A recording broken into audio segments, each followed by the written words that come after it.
Bien, premier volet de cette émission sur la gestion de documents, où nous allons nous intéresser aux innovations et notamment à l'innovation IA. Et pour en parler, j'ai le plaisir d'accueillir en plateau Antoine Desnos, qui est directeur relations presse et communication chez Xerox. Bonjour. Bonjour Olivier. Et William Biotto, qui est vice-président vente indirecte et marketing chez Toshiba. Bonjour William. Bonjour Olivier. Alors, avant de parler vraiment du buzz de l'IA, déjà un petit retour sur les innovations, puisque c'est un secteur, système d'impression, qui est en pleine modernisation, digitalisation. Comment, Antoine, vous avez vu un peu évoluer ce secteur des systèmes d'impression depuis ces dernières années? Le monde du travail a beaucoup changé, notamment depuis l'épidémie de Covid-19. Donc, le monde du travail est devenu dématérialisé, il est devenu hybride, il est devenu décentralisé. Donc le constat aujourd'hui, c'est bien d'imprimer moins mais mieux. Et aujourd'hui, se concentrer sur les besoins des utilisateurs et des entreprises. Alors on imprime moins, mais on imprime toujours. La preuve, c'est qu'on a notre feuille de papier devant nous. Mais William, quand on parle de l'arrivée de l'IA, au-delà vraiment du buzz de l'IA générative, de ChatGPT ou des likes qu'on a pu avoir, comment s'intègre vraiment l'IA aujourd'hui dans la GED, concrètement? Alors c'est vrai que la GED, on en parle depuis un petit moment. On s'est transformé, nous, bureauticiens, en tant que conseillers et intégrateurs. On a des partenariats stratégiques avec certains éditeurs. Et effectivement, on voit arriver l'IA dans ces solutions. Et ça permet vraiment, pour l'ensemble des entreprises, quelle que soit la taille, d'améliorer leur quotidien sur l'ensemble des processus. Ce qu'on voit, c'est quand même un gain de temps sur toutes les tâches administratives, la réduction des erreurs, beaucoup, et ça permet aux entreprises vraiment de se concentrer sur leur métier de base. Quelques exemples, par exemple, pour la TPE, le traitement des factures automatisées.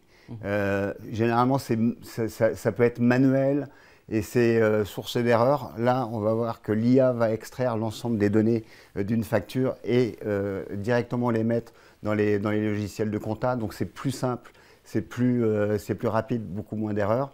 On va parler également des bons de livraison. Un bon de livraison, des fois ça arrive, c'est manuscrit, il y a des tâches partout, on ne sait pas bien. Eh bien, les logiciels de GED maintenant, avec l'IA intégrée, va permettre de reconnaître tout type de documents et ça va permettre une meilleure traçabilité, une meilleure gestion de tout ça. Et il y a des cas partout. Et en fait, à chaque fois qu'on rencontre une entreprise, dès qu'on s'intéresse à elle, dès qu'on s'intéresse à ce qu'on appelle ces pain points, ces problèmes, et ben on découvre que l'IA va révolutionner un peu son quotidien. Et l'intérêt aussi, c'est que c'est directement actionnable. Maintenant, ce sont des briques et des briques de solutions qui sont un peu sur étagère. Tout à fait. C'est facile, vous parlez de TPE, c'est facile aujourd'hui pour une TPE de faire de l'IA. Après, peut-être cependant de pas tout faire une confiance totalement à l'IA, c'est-à-dire qu'il y a, vous parliez tout à l'heure des codes barres ou des choses comme ça, il peut y avoir des taux d'erreur encore. Oui, il y a toujours des taux d'erreur, mais ce qu'il faut savoir, c'est que l'IA est un outil, donc il y a toujours de l'humain derrière, il faut savoir l'utiliser. Et on ne sait pas maîtriser l'IA si on ne maîtrise pas son métier ou en tout cas ses tâches. Alors Antoine, est-ce que vous avez d'autres exemples d'intégration justement de l'IA dans les systèmes d'impression et de la GED? Eh bien, pour l'utilisateur quotidien, bien sûr, il y a de nombreuses applications qui sont disponibles. C'est un petit peu comme sur son smartphone. On a des utilisations maintenant qui sont embarquées dans de plus en plus de modèles. Des applications pour la traduction, des applications pour synthétiser un document, pour l'anonymiser, pour le transformer en support vocal, par exemple, de manière à ce que vous puissiez écouter un document qui serait consistant plutôt que de devoir le lire au hasard lorsqu'on est dans son véhicule et dans le trafic. Et toutes ces applications qui sont aussi faciles désormais d'usage que des applications qui sont sur nos smartphones permettent à l'usager de pouvoir aller plus vite, de pouvoir utiliser de la meilleure manière toutes ces données grâce à l'IA. Alors on n'est pas dans le gadget, c'est-à-dire qu'il y a vraiment des ROI derrière, avec des bénéfices pour l'utilisateur, mais des bénéfices aussi pour l'entreprise. Qui dit gain de temps, dit gain d'argent en fait là, sur ces sujets.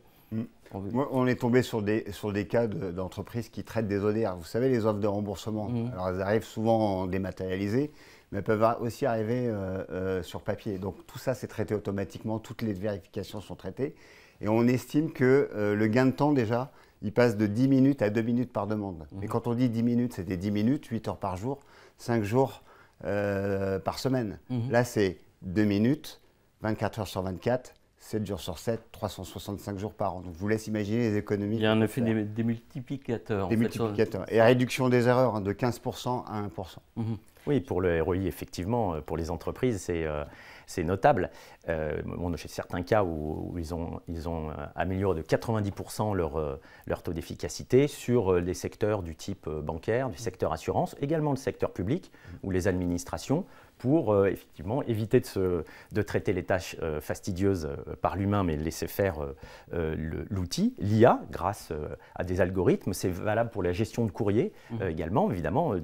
Aujourd'hui, on a des outils qui nous permettent de le traiter de manière préférentielle et d'éviter, en automatisant les processus, bien sûr, en évitant les risques d'erreur, on l'a évoqué, et en améliorant le traitement d'une manière globale. Et vous parliez tout à l'heure et le courrier, il peut être aussi bien dactylographié que manuscrit. Oui. C'est-à-dire que maintenant, les appareils et la GED reconnaissent l'écriture humaine et arrivent à récupérer la data exploitable. Tout à fait. Vous parliez tout à l'heure de la banque assurance et tout ce qui est par exemple détection de fraude. Par exemple. En effet, sur des secteurs comme la banque ou l'assurance, ces fonctionnalités couplées à l'IA permettent de détecter ou de contrôler ces documents. On a parlé de LAD et RAD, donc de reconnaissance optique de caractère. Et donc, c'est la possibilité de détecter, d'analyser ces documents afin d'en donner une meilleure réponse, d'accélérer le processus et d'identifier la fraude. Un exemple concret, quelqu'un qui va emprunter auprès d'un établissement bancaire un certain montant, il doit procurer un certain nombre de documents, la carte d'identité, son contrat de travail, etc. Évidemment, tout ceci, qui hier était traité par l'humain, aujourd'hui peut être traité de manière automatisée. Et le processus est bien plus efficace pour l'entreprise. On a un développement rapide un peu de cette technologie, je dirais, en entreprise. Là, elles existent. Est-ce qu'il y a une adoption, vous sentez une accélération de l'adoption de ces solutions, William? Oui, il y a beaucoup de projets IA à travers l'ensemble des entreprises, hein, même des petites entreprises, donc ça qui est bien.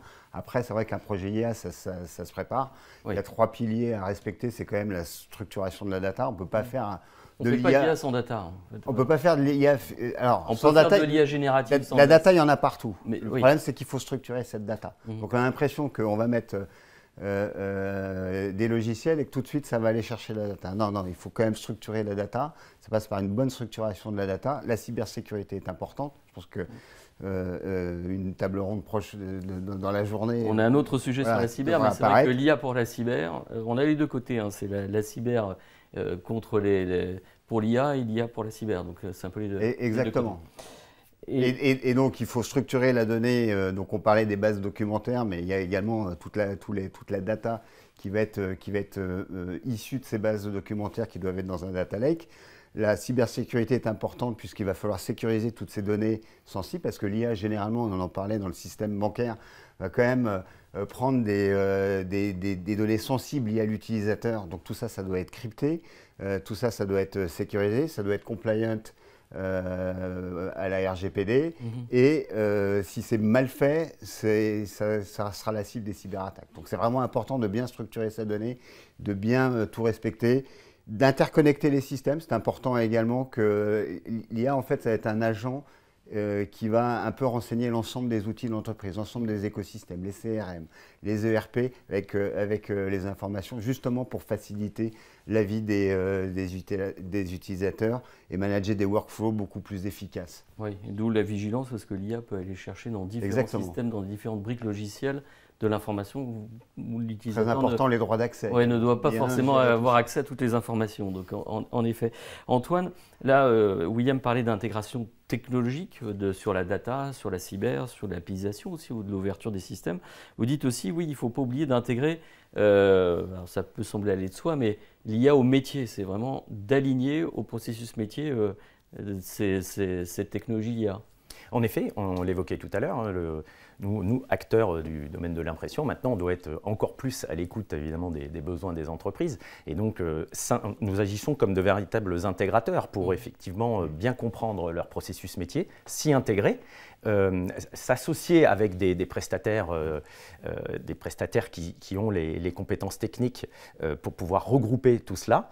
Et aujourd'hui, aucune organisation ne peut se permettre le luxe de ne pas passer par ces modèles-là pour, on l'a vu, identifier les bonnes données, bien s'organiser, avoir un processus métier qui est calé et qualifié, et éviter toutes les erreurs qu'une intervention humaine systématique pourrait engendrer. Et de même, pour que les utilisateurs puissent en bénéficier, l'entreprise a besoin de se concentrer sur son cœur de métier, sur les tâches à valeur ajoutée, on l'a vu, et c'est ainsi que l'IA prend toute son importance. C'est là où votre écosystème de partenaires aussi rentre en jeu, ou d'intégrateurs, ou de cabinets de conseil, c'est-à-dire que quand on automatise des processus, il faut les connaître de bout en bout, et quand on importe de l'intelligence, encore plus. Est-ce qu'il y a aussi toute une dimension qu'on oublie parfois, mais c'est l'IA pour l'IT? C'est-à-dire que vous avez aussi dans les systèmes pas mal d'éléments, je dirais, pour de la maintenance prédictive, ou pour faire monter des alertes de manière beaucoup plus proactive ou réactive. Alors c'est vrai dans l'IT, mais c'est également vrai dans nos métiers du MFP, surtout qu'on a toute la data. Moi je le vois comme vraiment déjà pour nous et pour les clients, un MPS, vraiment un Managed Print Services, à valeur ajoutée. Donc on va avoir toute la maintenance prédictive. Donc grâce à l'IA, toutes les données de multifonctions sont analysées en temps réel. On va pouvoir prévoir les pannes et donc prévoir les ressources pour pouvoir intervenir beaucoup plus rapidement. La supervision intelligente en temps réel, ça c'est pareil. Ça va permettre de voir les taux d'utilisation, ça va permettre de tout ce qui est consommable, les volumes d'impression, les volumes de scan. Ça va nous permettre de mieux conseiller on parlait tout à l'heure, imprimer moins, imprimer mieux. Là, on va pouvoir leur dire, attention, là, vous imprimez peut-être un peu plus, un peu trop, tel service.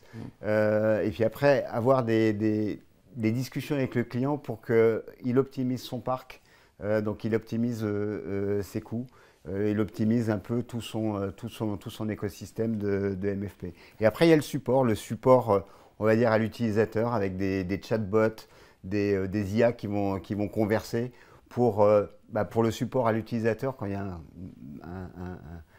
un MFP qui est, on va dire, pas en panne, mais qui n'est pas réglé comme l'utilisateur le voudrait, il va pouvoir le régler. Mais ça peut également, à distance, utiliser ça va pouvoir aider les techniciens à aller plus loin encore dans la réparation, que ce soit les supports techniques de l'entreprise ou nos supports à nous.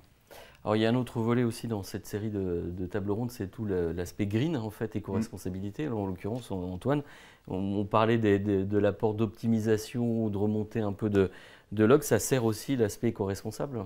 Complètement, puisque dans la maintenance prédictive, eh bien, on parle aussi de machine learning, puisque au fur et à mesure, les matériels commencent à générer eux-mêmes leur propre maintien en état, en maintien en fonctionnement. Et donc, ça évite évidemment des déplacements humains. On peut aussi s'associer à des outils de réalité augmentée qui permettent d'économiser. Alors, on a des chiffres pour des structures qui utilisent ces outils de réalité augmentée. On va jusqu'à économiser 60% des déplacements pour une meilleure utilisation de l'utilisateur final, puisque effectivement, il a un service technique qui est soit assuré par la maintenance prédictive, soit assuré à distance. Et donc, ça va dans le sens d'une économie plus durable. Alors on pense là système d'impression de bureau, mais il y a tous les systèmes industriels où en effet couplés à d'autres systèmes, on peut faire du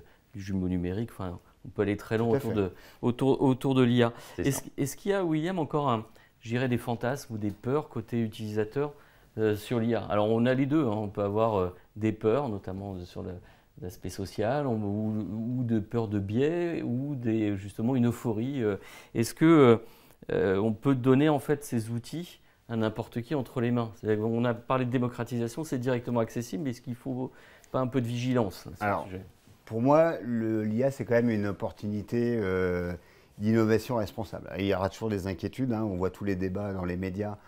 Est-ce que ça va remplacer l'homme ou pas? Enfin bref, c'est tout ce bad buzz. Pour moi, la réponse est non, il n'y a pas de problème majeur. Mais par contre, il faut faire attention quand même à certains sujets. Pour moi, l'IA va quand même améliorer le quotidien de certaines personnes sur des tâches qui sont parfois fastidieuses, répétitives.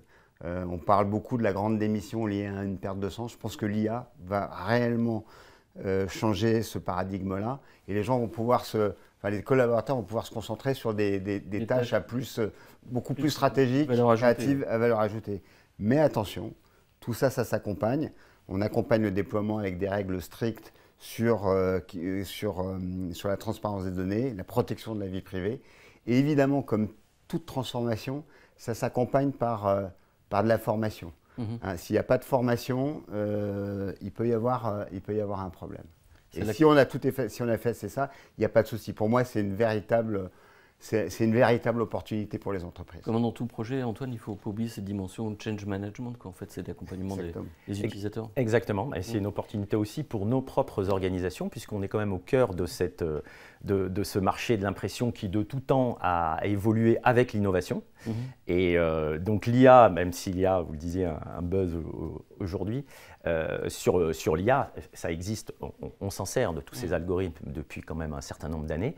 Ça évolue, ça se développe, ça s'accélère et effectivement nos organisations ont un rôle à jouer pour accompagner à la fois en interne bien entendu, mais aussi nos clients pour la bonne utilisation de ces outils et de nouveau, pour le répéter, améliorer leur environnement de travail au quotidien.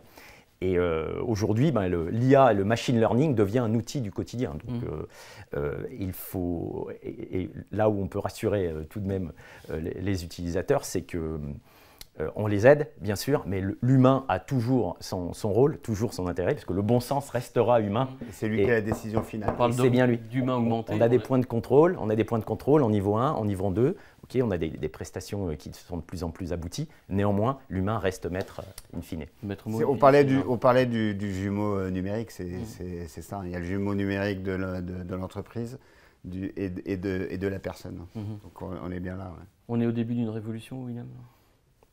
Ouais, alors la révolution a démarré depuis un petit moment, mais en fait, la perception s'est accélérée dès que ChatGPT est arrivé sur le marché.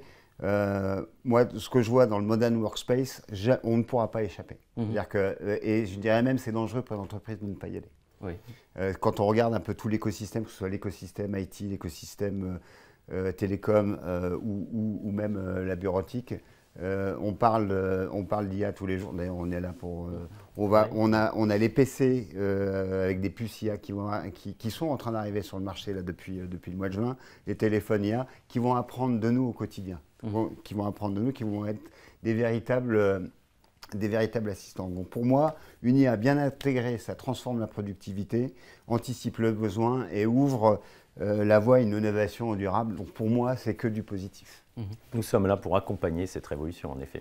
Très bien. Exactement. En fait, il faut dire aux entreprises de passer le pas, d'adopter, d'aller vraiment avec des garde-fous et de l'accompagnement, mais d'y aller parce que de toute façon, elles vont gagner en avantage concurrentiel. C'est un peu tout à fait. Et c'est pour ça qu'on est là et que tout l'écosystème IT bureautique est là pour accompagner les entreprises à mettre en place leurs projets data autour de l'IA.